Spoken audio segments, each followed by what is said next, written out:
Hey everybody, it's Peter Green from Agile for All here, coming to you with your daily dose of Agile. Today I want to talk about change and what causes things to change. My experience is that there are three conditions that create a context where people are ready to change. And those three conditions lead to different types of change and different results. The first condition, convenience. It's more convenient for me to change to doing this over that.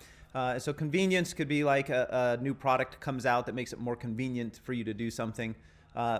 These often lead to little changes, rarely lead to large changes. So convenience is one category or a condition that leads to change, but usually small change and rarely lasting important changes.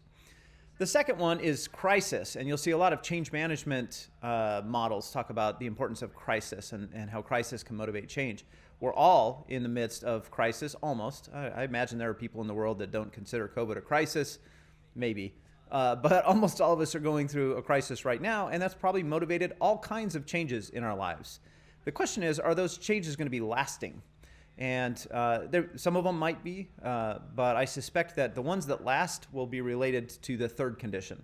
So crisis is something that almost always causes some type of change. The question is whether the change is lasting or temporal. It ends when the crisis ends. And that brings us to the third motivator or condition for change, and that is what I call conviction.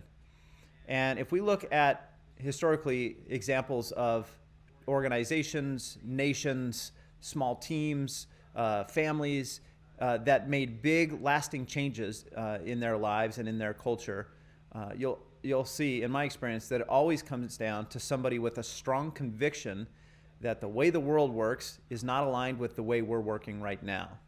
And so I'll give you a few short examples of conviction leading to change. One example is a company called Favi in France, makes brass parts and other copper alloyed parts. They had a new director, which is the equivalent of a CEO, new director take over in the 80s named Jean-François Zobrist. And Zobrist had a strong conviction that human beings are inherently trustable. And that led to 20 to 25 years of slow transformation of how that company worked. It's a manufacturing company, blue collar in rural France.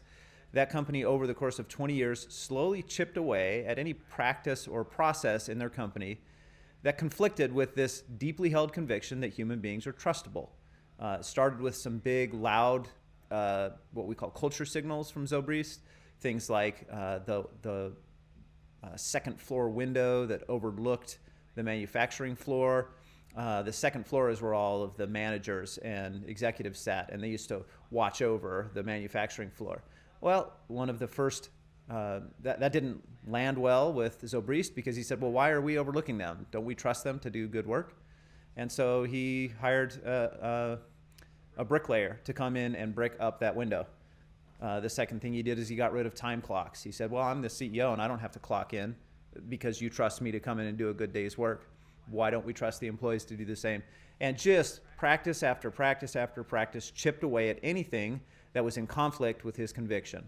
Another example of that would be Zappos, a company who firmly believes, has a strong conviction that if we give great customer service, that's our best marketing tool. And so over time, they've just chipped away at anything that conflicts with that.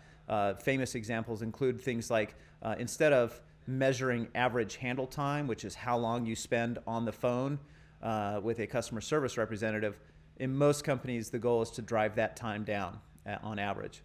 At Zappos, they celebrate the long ones. They celebrate the calls that are 10 to 11 hours. And that's a strong culture signal about that conviction that the most important thing is that we have emotional connection with our customers, more important than anything else we could do. The third one is a combination of both crisis and conviction.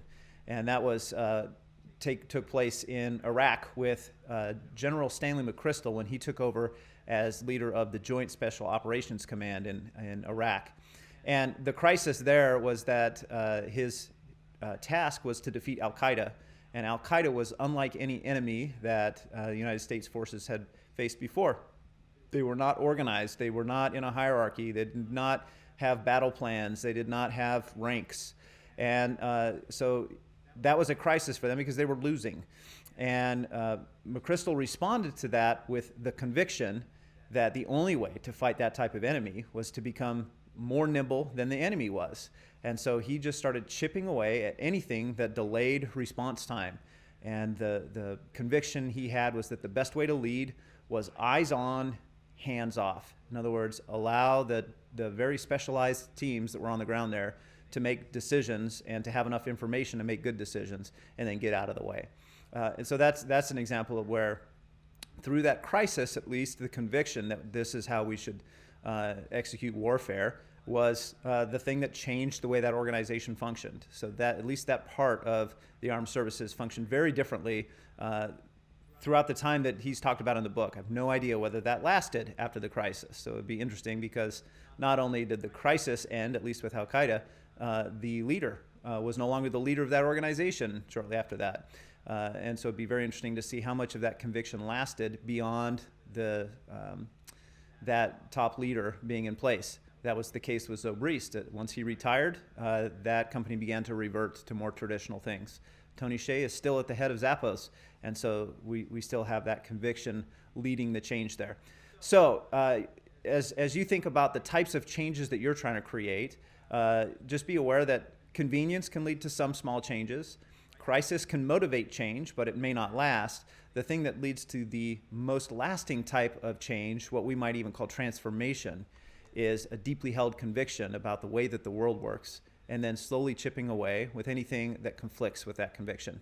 Hopefully that's helpful for you. If so, please hit the like button on the video, share it with your friends, and hit subscribe if you're interested in getting this type of content on a daily basis. Thanks, everybody. Hope you have a great week.